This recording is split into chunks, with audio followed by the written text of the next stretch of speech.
Welcome back to Switch Direct with What is the Swindle? Well, that's what we're here to answer. We'll be doing a deep dive into the core mechanics, the controls, graphics, story, value, and give it a final score. So stick around to see what is the Swindle. The Swindle is a side-scrolling stealth roguelike, where the goal is to steal a bunch of money without getting caught, and ultimately, the Basilisk, a futuristic item that will be gone in 100 days unless you steal it first. Each day is a run at a level, and if you fail to get it in 100 days, the process will start over.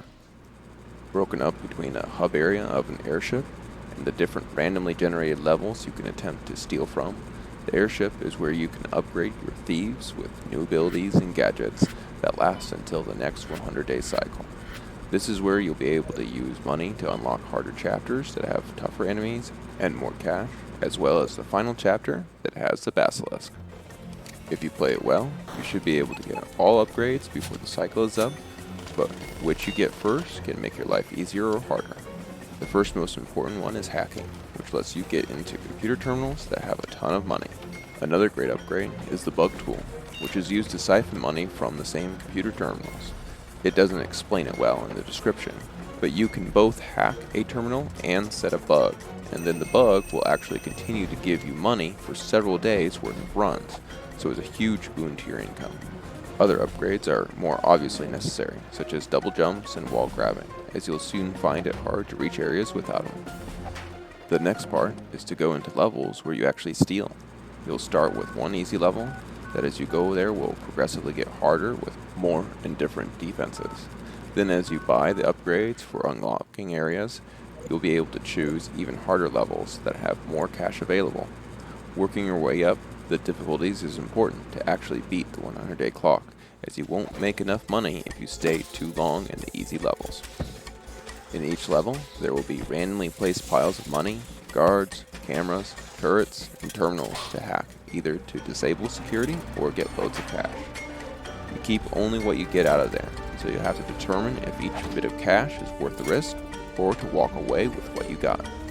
The focus primarily here is to be stealth and avoid detection, as one hit from guards is game over for that thief, and while you will still have all your upgrades, you'll lose out on all the money you got during that level, be down a day, and your bonus streak for successful runs will start over. You can also hit back and take out guards and cameras, which starts at 1 or 2 hits in the beginning and then takes more and more to take them out, though you can increase your damage as well through upgrades to sort of match the growth. If you have more than one successful heist, then you can get a multiplier to your gains as well that increases as your streak grows.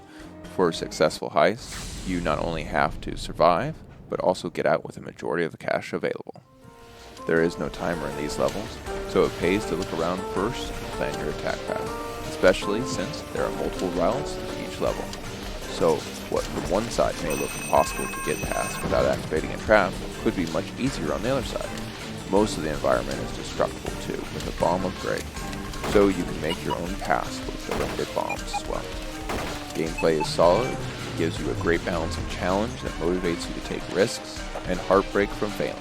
It leaves you wanting to keep coming back to get that Basilisk. Gameplay gets a 10 out of 10. Controls for the Swindle are overall intuitive with some minor gripes. Sometimes tool selection and use can be a bit sloppy, which can cause for some misfires of abilities and tense bits of gameplay. And sometimes when you're near edges, you may want to just jump up on something to swipe at a guard and fall down, but find yourself sticking to the ledge underneath the guard and facing away as you swing. Sort of annoying at times, but after getting used to these, you can overcome them well. The rest of controls work well as intended. Controls get 8 out of 10.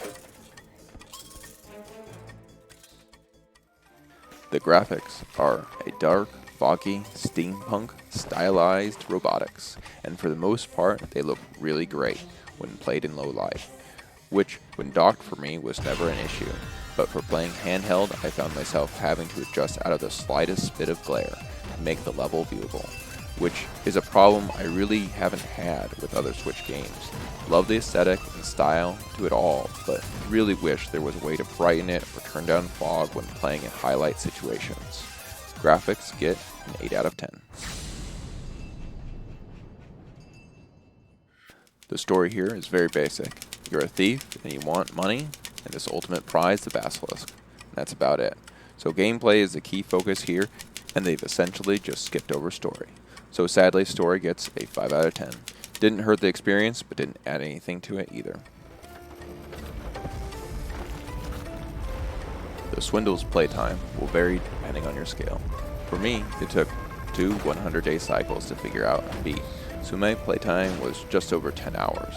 Unfortunately, after you beat the game, there isn't much more point to playing other than a self-challenge to see if you can do it in less days or with less upgrades, as there are no increased difficulties, challenge modes, or unlocks that last beyond a given cycle. That said, the Swindle is on sale often, such as when I posted this review, and typically once every few months, for typically 75% off. At that price, it's a 9 out of 10 for value. Cheap game. A lot of fun for the time played, but once you beat it, you won't have much reason to come back.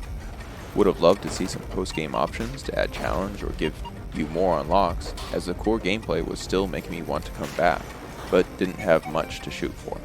At full price, I'd put the value at 7 out of 10. Overall, the Swindle provides a tense and challenging experience that has you balancing between taking extra risks to get all the cash, or failing because you just got a bit too greedy with that level. For the time played, it never overstayed its welcome, and only on occasion, such as in a well-lit area, in handheld, or when messing up due to a bad hand grab of a wall, did it cause any minor frustration. I left the game wanting more, so here's hoping they make a Swindle 2 with more cool gadgets, levels, and replayability. The Swindle gets a final score of 7.5 out of 10. If you like stealth and roguelite mechanics, this is a great buy during its sales. Let me know what you thought of the Swindle. Is there a specific game you want to hear more about from me? I got a big backlog of game reviews to write up, so would be glad to focus in on ones a fan wants to hear. If you like this content and would like to see more like it, be sure to like, share, and subscribe.